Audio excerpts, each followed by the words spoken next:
This is Pawan Jain. Today in this lecture, I will teach you how to find domain and range of a function. So let us start. Let y is equal to fx be a function. Then all the possible values of x for which function fx is defined is called domain of the function.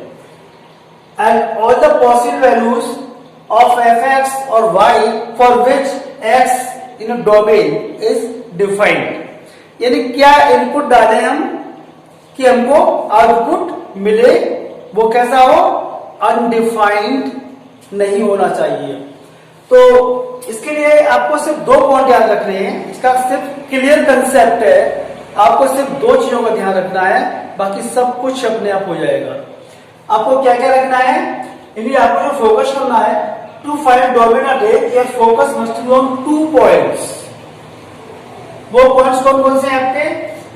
Denominator of function can not be 0, यानी किसी भी function का denominator 0 नहीं होना चाहिए, क्योंकि something upon 0 is not defined. No mathematician in this world who can find the value of something upon 0. यानी अभी तक वर्ल्ड में ऐसा कोई मैथमेटिशियन नहीं हुआ है जो समथिंग अपॉन 0 की वैल्यू को फाइंड कर सके. तो ये क्या है आपका? अनडिफाइंड. इसलिए डिनोमिनेटर कभी भी 0 नहीं होना चाहिए. एक पॉइंट आपको ये याद रखना है. सेकंड आपको पॉइंट रखना है याद, square root for any number can not be negative. यानी स्क्वायर रूट के अंदर कोई भी वैल्यू नेगेटिव नहीं होनी चाहिए, क्योंकि ये नेगेटिव वैल्यू क्या होगी? कॉम्प्लेक्स नंबर हो जाएगी, जो हम स्टडी करेंगे किसी अगले चैप्टर में. और फंक्शन की अब बात करते हैं तो फंक्शन में सिर्फ हम रियल नंबर्स की बात करते हैं. तो this is not a real number, यानी कि जो स्क्वायर रूट के अंदर वैल्यू कैसी होनी चाहिए? पॉजिटिव वैल्यू होनी चाहिए, उसी के लिए डिफाइंड है. तो आपको सिर्फ ये दो पॉइंट याद रखने हैं जब भी आप डोमेन और रेंज फाइंड करेंगे. तो मैं कुछ एग्जांपल्स लेके आपको एक्सप्लेन करता हूं कि डोमेन किस तरह से फाइंड करते हैं. तो मैंने एक एग्जांपल ली, मान लीजिए fx = 16 - x². Find out the domain and range. आपको इनकी क्या फाइंड करनी है? डोमेन एंड रेंज फाइंड करनी है आपको. Domain and range. ओके, तो फर्स्ट पार्ट इज fx को y मानते हैं. y = 16 - x². फॉर डोमेन, जब हम डोमेन की बात करेंगे तो हमने क्या बताया था आपको? डिनोमिनेटर 0 नहीं होना चाहिए. तो डिनोमिनेटर तो उसमें है नहीं, तो डिनोमिनेटर की बात तो यही खत्म हो जाती है. अब बात आती है कि स्क्वायर रूट के अंदर वैल्यू कैसी होनी चाहिए? पॉजिटिव होना चाहिए. तो स्क्वायर रूट के अंदर यानी 16 - x² है जो, ये कैसा होना चाहिए? पॉजिटिव होना चाहिए. तो हम क्या लिखेंगे? 16 - x² मस्ट बी ग्रेटर और इक्वल टू 0. ठीक है, यानी कि ये जो वैल्यू है पॉजिटिव होनी चाहिए, तभी हम डोमेन फाइंड कर सकते हैं इसकी. तो this must be equal to 0. It means minus common ले लीजिए, x² - 16. अब देखिए, जब भी माइनस से मल्टीप्लाई करते हैं बोथ द साइड्स, तो ये साइन ऑफ इनइक्वालिटी चेंज हो जाता है. तो ये क्या हो जाएगा आपका? Less than. अगर मैं माइनस हटाऊंगा तब होगा ये लेस देन और equal to 0. Okay, multiply both side by minus sign. अगर जब भी माइनस साइन से मल्टीप्लाई करते हैं दोनों ओर, तो साइन ऑफ इनइक्वालिटी क्या हो जाता है? रिवर्स हो जाता है.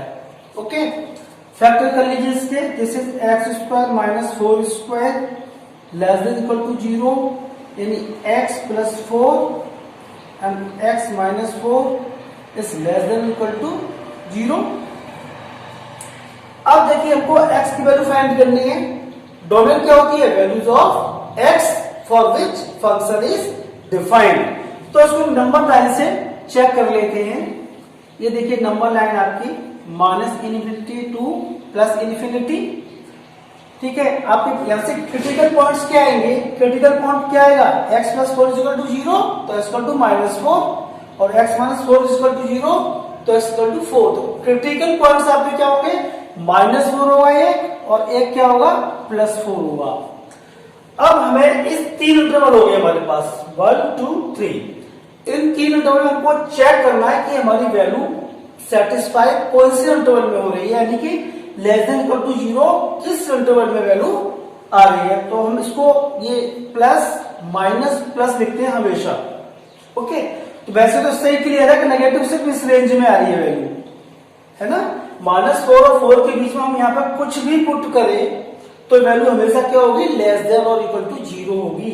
कुछ ही पुट करके देख लीजिए, इसके बीच में वाले 3 ले लिया मैंने, इसके बीच में 3 आता है -4 और 4 के बीच में, तो 3 यहाँ पुट करेंगे तो 3 + 4 7 3 -4 -1 यहाँ माइनस आया, यहाँ प्लस था, प्लस माइनस क्या होता है? Minus means less than equal to 0।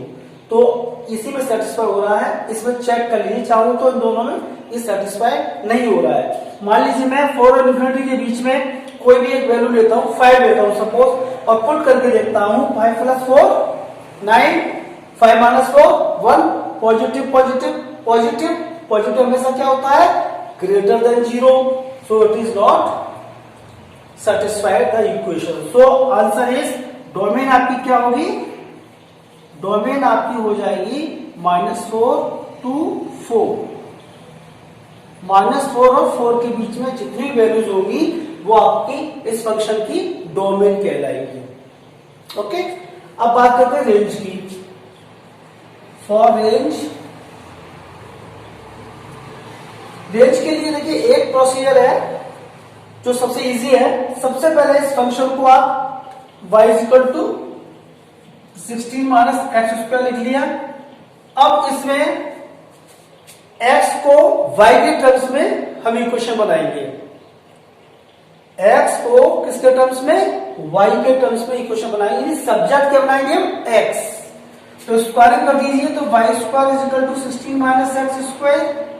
This implies that x² इधर ले आइए, x² = 16 - y²।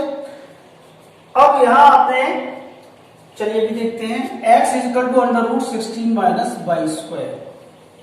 या देखिए मेरे जो x की जो रेंज आई है वो क्या आई है? -4 और 4, यानी x बिलोंग्स टू -4 एंड 4। यानी हम इसी की बात करेंगे, सिर्फ x की वैल्यू इससे बाहर नहीं होनी चाहिए। तो जब x की वैल्यू हम यहाँ पुट करेंगे -4 और 4 के बीच में, तो ये हमेशा कैसा रहेगा? Positive, greater than equal to 0, यानी y की वैल्यू क्या रहेगी? यानी दिस इंप्लाइज दैट y क्या रहेगा? ग्रेटर देन और इक्वल टू 0 रहेगा। ये पहली इक्वेशन है आपकी। ओके, जब भी हम डोमेन जो इनपुट हमारे पास है वही तो पुट करेंगे, जो इनपुट है उसको तो यूज करेंगे। इनपुट क्या हमारे पास? -4 से 4 के बीच में। अगर हम इसके बीच में कोई भी वैल्यूज यहाँ पुट करते हैं तो हमेशा वैल्यू कैसे मिलेगी हमको? ग्रेटर देन इक्वल टू 0 मिलेगी। तो y is greater than equal to 0, ये पहली चीज आपको मिलेगी कि जो रेंज आएगी वो पॉजिटिव तो होगी ही। जो रेंज आएगी वो कैसी होगी? ग्रेटर देन इक्वल टू 0 होगी। अब यहाँ ये, अब यहाँ देखिए वही सेम चीज आ गई आपकी, ये भी 16 फॉर रेंज 16 - y² क्या होना चाहिए? ग्रेटर देन इक्वल टू 0 होना चाहिए। माइनस कॉमन लिया आपने, y² - 16 क्या होना चाहिए? Greater than equal to 0। यानी कि जब भी आप साइन चेंज करते हैं माइनस से तो क्या होगा? y² - 16 less than equal to 0, जो यहाँ आपको मैंने अभी एक्सप्लेन किया था। तो y + 4 y - 4 सेम इक्वेशन आ रही है आपकी यहाँ। तो वैल्यू y की क्या आएगी? y कितना आएगा? -4 और 4 के बीच में ही आएगा। ये दूसरी इक्वेशन आपकी, ठीक है। अब ये देखिए यहाँ पे आ रहा -4 और 4 के बीच में वैल्यू आ रही है आपकी, यहाँ ग्रेटर देन 0 वैल्यू आ रही है। तो इन दोनों का जो कॉमन पॉइंट होंगे वही आपकी रेंज होगी, क्योंकि रेंज हमेशा क्या होती है? डोमेन से बाहर नहीं जा सकती। डोमेन की वैल्यू वही हम ले सकते हैं जो डिफाइंड है। तो y greater than 0 and y की वैल्यू क्या है? -4 to 4। तो आप इसको एक इसमें देखिए नंबर लाइन पर -∞ to ∞, this is -4, this is 4। और this is suppose 0, this is 0। तो यहाँ पर y की वैल्यू क्या है, ग्रेटर देन इक्वल टू 0। कितना जा रहा है ग्राफ आपका, 0 से बड़ा, मतलब ये जाएगा आपका 0 से बड़ा। ओके, ये ग्रेटर देन 0 वैल्यू आपकी होंगी। और ये क्या है, -4 to 4, -4 to 4 यानी ग्रेटर देन और इक्वल टू 4 आएगा आपका। तो इसकी वैल्यू हमेशा क्या होगी, 0 to 4 होगी, 0 to 4। तो रेंज आपकी क्या हो जाएगी, कॉमन जो पोर्शन है वो क्या है आपका, 0 to 4। तो दिस इज आपका range of this function. Is it clear? Okay, next example लेते हैं।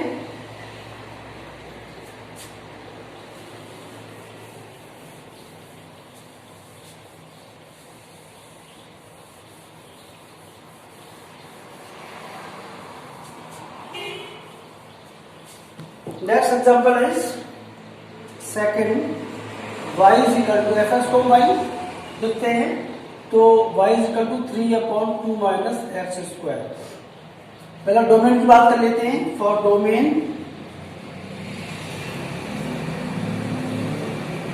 ये डिनोमिनेटर आ गया इसमें, तो डिनोमिनेटर आ गया, अंडर रूट तो इसमें है नहीं, कहीं स्क्वायर रूट है नहीं, तो स्क्वायर रूट की बात तो नहीं करेंगे हम। किसकी बात करेंगे, डिनोमिनेटर की।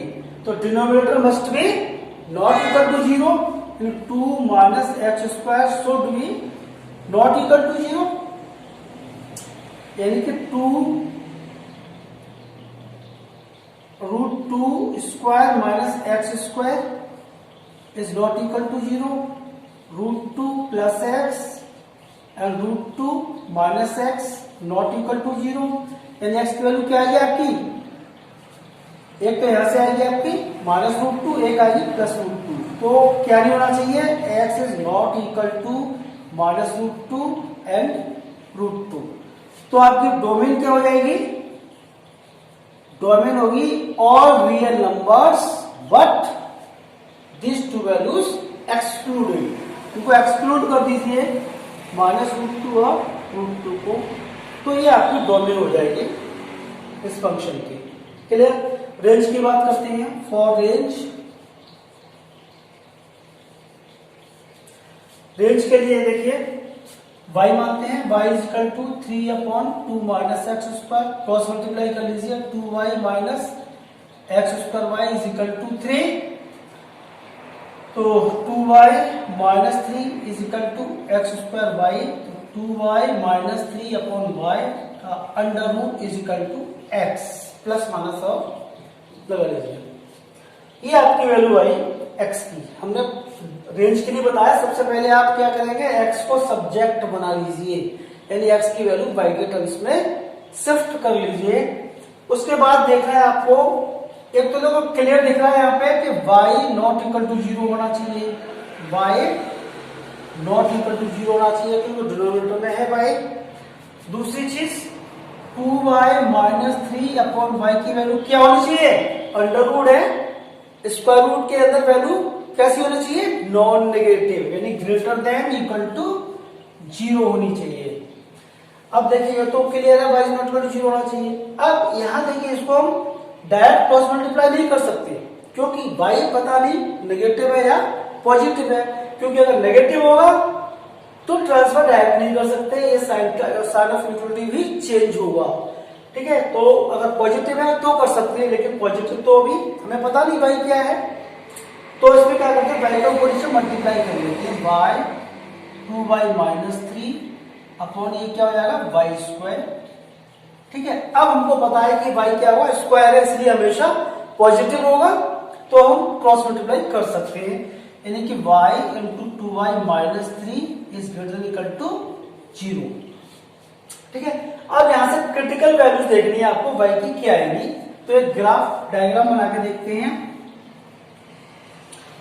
देखिए क्रिटिकल वैल्यू y एक तो 0 आएगा, y को इक्वल टू 0 की इक्वल करेंगे तो y इक्वल टू 0 आएगा, y की वैल्यू क्या आएगी 3/2, यानी जब क्रिटिकल वैल्यू निकालते हैं तो y equal to 0 and 2y minus 3 equal to 0, तो y equal to 0 and y equal to 3/2। Okay, तो क्रिटिकल पॉइंट्स निकालने के लिए हम इक्वल 0 करते हैं, फिर वैल्यू हमको फाइंड कर लेते हैं। 0 एंड 3/2 ये आपके पॉइंट हैं, आपके 3 इंटरवल बन गए आपके, फर्स्ट, सेकंड एंड थर्ड। तो उसको हम क्या लेते हैं, प्लस माइनस प्लस।